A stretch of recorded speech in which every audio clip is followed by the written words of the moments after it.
Hello there, I'd like to take a few minutes to talk about my front brakes on the VFR1200F DCT. I bought the bike and drove it home, 500 miles, and it's been sitting in the garage since, waiting on me having a look at the front brakes, which were really very spongy and not what I was expecting from the VFR. This is not an instructional video, just want to give you an overview, but if there's something that you see in the video that I've done wrong, please let me know in the comments below. So on the way home after picking up the bike, the brakes were really not what I expected from a VFR 1200F, where the reviews say they have some of the sharpest brakes ever. The brake lever was pulling all the way back to the handlebar, and had to use most of the back brake to get me home. Luckily the brakes are linked, so the back brake was very effective and got me home on the motorway pretty well.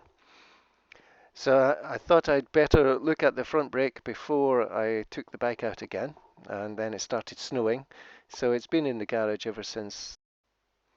I had initially thought it would be a case of bleeding the brakes, but once I took the calipers off, I realized pretty quickly the problem was that they'd never been cleaned.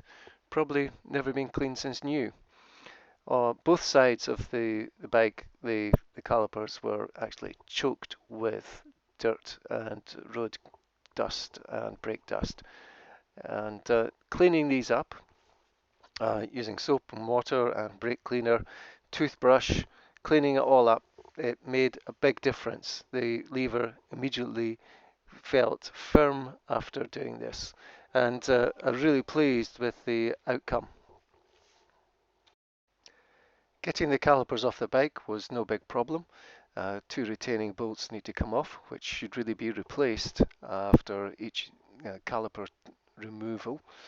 The slider pins, after they were loosened off, they pushed out very easily from the back, and then the springs popped off, and that allowed the pads to be pushed out pretty easily. And then you could see here on the screen how badly they were cunged up.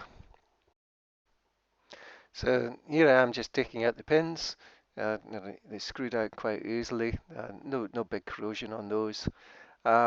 Then I had to push them out from the back, and I used a drift to do this. And once they're pushed out, the springs, the retaining springs, just pop out, and then the pads can be pushed out pretty easily.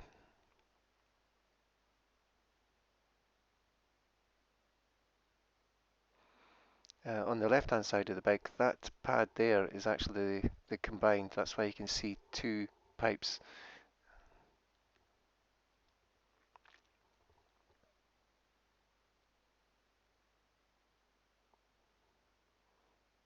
So the pads were in pretty good condition. I think one of them's got a little bit uneven wear on one side, but they've got a good few miles in them left, so cleaning those up and putting them back in. But just look at those pistons. Cleaned them all up, and only one piston is actually got any marks on it. So perhaps in the near future, I'll need to replace a piston. But once it was all cleaned up, it was easy to put back on the bike as well. Just get it squeezed in between the rim and the brake disc. And once it's in, I just hand tightened up the bolts. Pressed the brake lever a few times just to center the caliper on the disc itself, and then tightened up the bolts completely.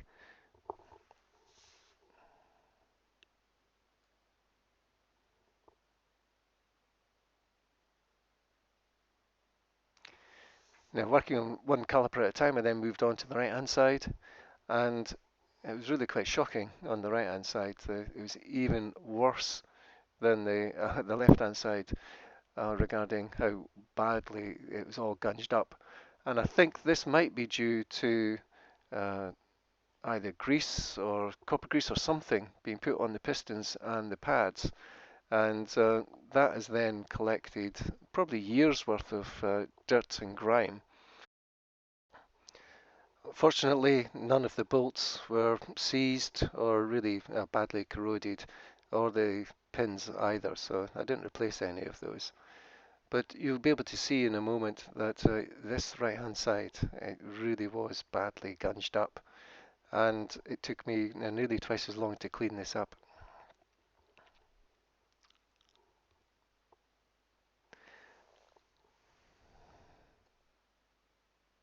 Look at that.